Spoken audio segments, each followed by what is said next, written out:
Maayong adlaw, welcome to another day with us here in Alaska. Ito ang aming living room downstairs.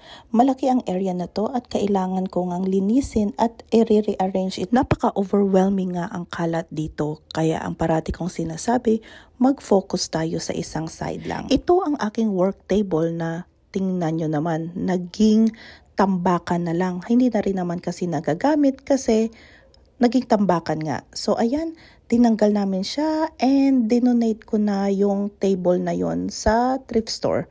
And kailangan ko rin kunin itong bookcase dahil dito natin ilalagay, ita-transfer yung TV stand at TV namin. Ang goal namin dito ay maging open yung space, less furniture, and functional yung storage area. Siguro nakikita nyo na hindi tumutulong yung asawa ko sa pagliligpit dito. Yes, kasi dahil may injury siya. Nag-slide siya sa ice at natama yung side niya sa concrete.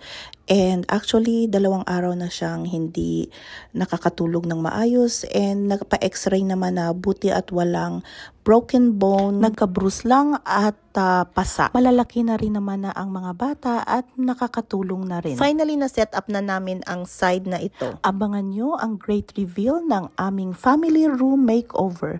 Thank you all for watching. Madam Ogig nga salamat and God bless.